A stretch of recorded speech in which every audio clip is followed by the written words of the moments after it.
Thank you for joining me. This is the Bold Lines podcast, and I am your host, Travis Thompson. Today, we're going to be talking about a nation of insecure identity. I'm going to head off some of the major concerns that people might have just hearing the title of this episode. Is this going to be a political rant? No. Is this going to be something that can be used as a bludgeon against other people? I hope not. However, this is something that I have at least noticed, both in my therapy office and in culture at large. So, for anyone who is concerned about this being an overtly negative or aggressive thing, I hope that you give me the benefit of the doubt here and hear out what I have to say. So, let's get into one of the biggest issues of today's world, and that is identity. Who is it that we are? Who gets to decide? How much do we get to tell others about our identity? Now, this is certainly seen in large realms and small realms. Let me start with the therapy office to give some context. In my therapy office, it's really interesting to talk about identity. Initially, people say that their identity is something religious or spiritual or sexual preference. Here's the thing, though. I think that identity goes further than that. How do I know? Well, in the process of therapy, it's important to not only support and give insight, but to also challenge, not in the aggressive sense or the holier than thou sense, but in the process of learning who you are and how you function, you should be given a little bit of feedback and challenging. If you cannot support and defend your identity with a therapist who is supposed to be a third party to your whole growth endeavor, how do you expect to uphold it outside of the office? Let's talk about some of the identities outside of the obvious first in therapy. When I challenge people on who they are and what they do, typically some of the sticking points tend to be around parenting and being a good spouse or partner. Now, this isn't always immediately apparent, but give me a second and it becomes really obvious. When I ask someone about their mental health or their behavior, one of the comments that I get back is, "Do you not think I'm a good father?" Okay, now wait a minute. That is an identity. I was being curious about your anger, your drinking patterns, your desire for disconnection. I haven't said anything specifically about you as a parent. Why is that something that's popped up? A lot of times people will also try to convince me that they were a great spouse, that they've been a great partner. Here's the thing. I don't think that if you are defending your identity or if you're challenging your therapist on your identity, I don't think you actually believe that identity all that much. If you're having to defend it against someone who wants to help you, you might be deeply insecure or unsure of that identity yourself. So when I ask someone how their patterns of behavior have affected the people around them, and they get defensive, chances are it has very little to do with the objective questions that I'm asking and much more to do with people's insecurity around how they've affected others. And so they will defend that they were a great parent or they were a wonderful spouse, when in reality, it's a refusal to look deeper into who they are. And they cover up this sense of insecurity with aggression or in a fawning sense, to be really small, so that I, as their therapist, won't push them on it. The thing is if I don't, I cripple their ability to solidify their identity. If someone challenges my understanding of them as a parent, I get rather curious. Why are you so mad at me? about my view of you as a parent. Do you not think you were a good parent? Then usually clients will come back and say, well, yes, I was a great parent. Are you sure? Because why are you so upset? If you really believed it, if you really believed that this identity was true, that you were a good parent, you were a good spouse, then it shouldn't be shaken so easily. If you really solidified your identity as a quote unquote good person, whatever that is, then why on earth would somebody be able to shake your confidence and your sense of self with a simple question? And so it's these deep insecurities that are covered up by a reinforcement of self-identity. And these things are very, very important to look at in therapy. And quite honestly, it's one of the reasons that I think that therapy in some places and with some practitioners has started to become ineffective. Because instead of challenging someone's identity in a healthy way, we simply acquiesce or give in to whatever a client says because we should affirm whoever they are. Were they really a good parent? Yes, of course. You made great decisions and you did the best that you could. I'm sorry, but sometimes that's a load of garbage. Sometimes you were an awful father. Sometimes you were a terrible wife. Does that make you a bad person? I don't know. That's what we're here to explore, of what that even means for you. But I wouldn't be doing you any good unless I offended you once in a while. That might sound interesting coming from a therapist. Shouldn't a therapist just sit here and tell you that you're wonderful and there's nothing wrong with you and it's everybody else's fault? I hope not. I refuse to do it. What good does it do to not challenge someone in who they are and their identity? Because without any challenging and support, identity remains flimsy and not really able to be supported. Instead of having a solid explanation for who you are and the type of person you were, you just flail like a child. And me as a therapist is supposed to tell you that that's okay? And now look, I get it. As a therapist, you're going to care about my point of view. And I obviously want to be mindful and respectful of that, but in no way am I just going to step back and see your insecurity and make you feel better about your insecurity instead of challenging it and working through it. So now I've successfully, or maybe only somewhat successfully, set up where this idea is coming from. That even in my own practice, this whole thing of identity is something that very little therapists actually challenge, and I think it cripples a lot of people. So let's take this into the larger realm, as that seems to be the whole direction of this podcast, is the marriage between therapy and popular culture and finding something useful in both. I will tell you, in popular culture, I'm really getting kind of exhausted with identity conversations. And what I will say is, what comes next isn't an indictment. It's not hate, but it's simply an observation. Here's the thing. It's my podcast. I get to say whatever I want. I get to pay for the publishing. So I'm just going to say what's coming to mind. And if you agree with me, great. If not, I might get an angry email, and that's fine. I can deal with angry emails, and hey, it might even make it into a podcast episode. All right, so let's look at identity in popular culture. It's become something that has been, I think, completely overblown. Identity in itself can be either objectively understood or self-assumed. Here's the thing.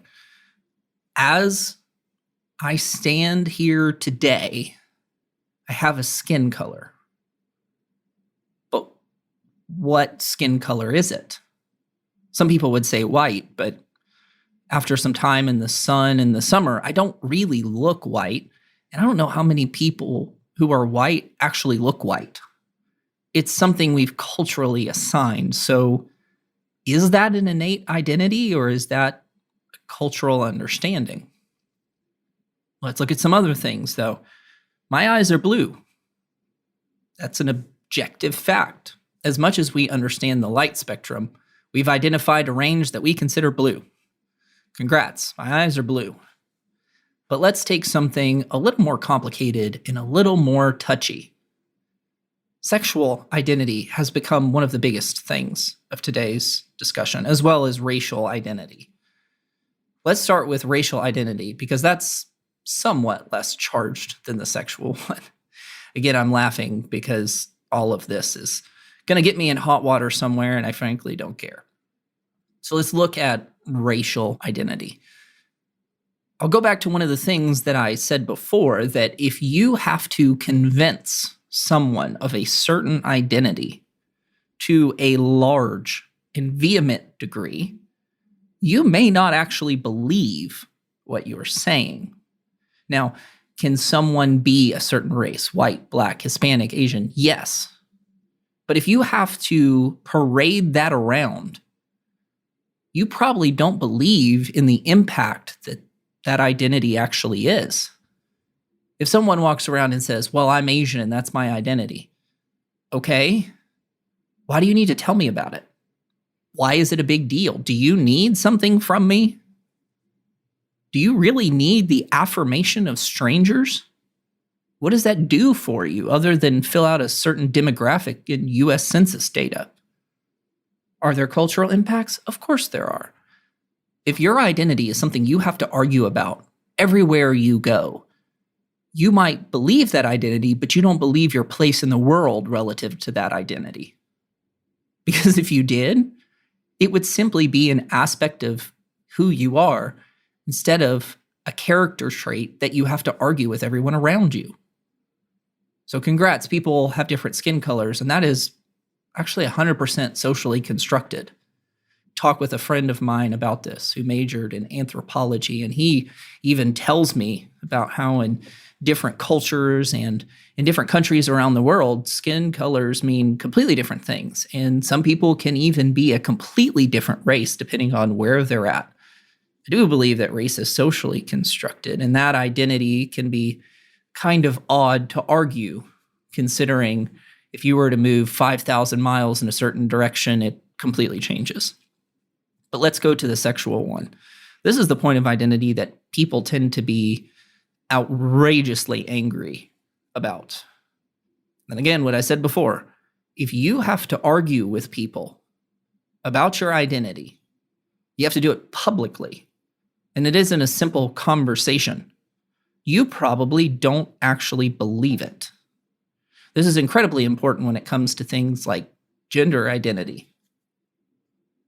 Do you really need to argue with everyone who says something wrong about you or something you perceive as wrong? If so, you probably put way too much weight or you don't actually believe it. This is seen most evidently in viral videos. And again, I know that those are fringe cases, but when you see the videos of someone correcting gender identity in someone and doing so angrily, may they have a weak moment? Sure. But if you need the affirmation of strangers to reinforce who you are, you don't actually believe it. You just want other people to believe it, so you start to believe it yourself. I think this is a core of what a lot of people struggle with and where we've started to get these absurdly wild treatment programs. We've taken a shaky and shoddy identity and turned it into surgical procedures. That you don't believe the identity enough, so you have to have surgery. If you really believed it, why would you need anything at all? Let's say that you identified as a specific gender. You shouldn't need surgery. Shouldn't need any kind of hormone things, because if you believe it, isn't that what matters? Why can't it just be, if that's your identity, it is what it is? Why does everyone else need to affirm it? If everyone else has to affirm it, you don't believe it. If you have to present a certain way and you need people to accept you, chances are there's more going on than just what that is. Much like I talk about in therapy, where I say, well, do you really believe that you're a good dad? Do you really believe that you're a good wife? You know, those pains go deeper. When somebody argues with me about being a good dad, does it just connect to their current behavior? No, probably connects to their childhood. Maybe they saw a good dad but felt incomplete themselves and felt like there was a standard they could never live up to. Or maybe they had a horrible father figure and wanted to try to do things different but feel a failure in what they're able to do now. So am I arguing with someone about their current role as a father or from years of pain? I think it's much the same in the modern culture and lexicon. Do you really need me to argue with you about your identity? If so, you probably don't believe it, but even deeper, there's probably a reason. And again, this is out of vogue to say, and again, I really don't care, it's my podcast. A lot of times for people that struggle with identity, there are other factors at play. One of the most common one when it comes to people identifying as transgender is autism. For those that are unaware, particularly in women with autism, they have a higher likelihood to identify as transgender than the general population. Is that because people with autism are especially screwed up? No. But a factor of autism, particularly in women, is a discomfort in their body. That's something we've seen way before being trans was a thing. Well, if that's an issue, along with an inability to openly and seamlessly create social connection, or a difficulty to do that, as is present with autism, it can make a whole lot of sense to identify these things that you feel are deficient or wrong and find an obvious solution. This is also a big issue in terms of identity is if you have a whole bunch of people who have a shaky identity, then they sort of have a collective identity in that. And so you can get affirmation, not just from strangers on the street, but from people on the internet. And I will tell you right now, those people aren't your friends. If you're getting a sense of identity from people online or people sort of in the community, they don't actually care about you. They just want to find support, so they reinforce something in themselves. And that might be hard to hear, but a lot of people that I have worked with and a lot of people that I see in terms of sexual or gender identity, they rely on these outside sources that don't actually care about them and aren't actually intimately involved in their lives. And people can create these whole identities off of these false relationships, these ones that don't actually mean anything at all. So if you felt like I'm swinging around a sword and just hacking everything down, let me give you some of the solution, at least in my mind, or a little bit of direction on what to do with this. First, sit down and think about what you identify as. If a random stranger were to come up and tell you that's not who you are, would you get upset or would you just kind of get confused?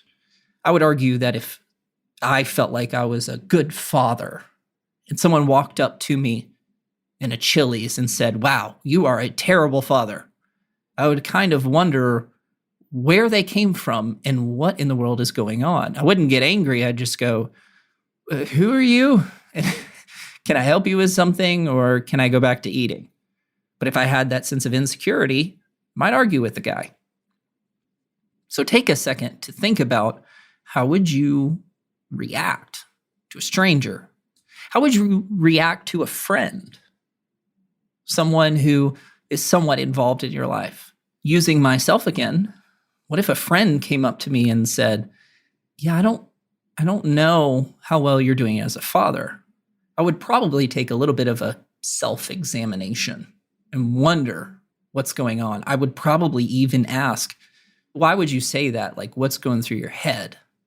Now, if someone really close to me, like maybe a really close family member or a best friend said, "Hey, you might want to check on this in being a father," I would hopefully not get overtly offended. I would hopefully step back and be curious and highly self-critical in a positive way and say, wait a minute, is there something I'm missing? These identities that we take on, some of them are built into us. I have blue eyes. It can't be argued. I mean, if you really want to argue social construction, you can do that in circles and end up nowhere. But deeper things like gender and biology, you can deny it all you want, but it's still there. We can sit here and argue all day about identity and how people see themselves, but if we go back and look at objective reality and we point that out and someone feels overtly upset, disconnected, or angry, they probably don't believe it. In fact, if they really did believe it and we told them they were wrong, they probably wouldn't care. If someone came to me and said, I identify as this, and I go, well, that's weird, I don't believe that. If they were really secure, they'd go, cool, have a good day. And I do believe that there are some people like that. And whether that's a good thing or healthy or not is an entirely different discussion. But in terms of absorbing and truly believing your identity, that's how we should handle things. I think we should also see this through things like faith, spirituality, our job, and our place in the world around us. So for anybody who's gotten actually to the end of this episode without sending me an angry email or arguing with me, maybe you're curious about your identity, or maybe you do feel solidified. If you've gotten to the end of this episode and you're furious, that might be a good thing.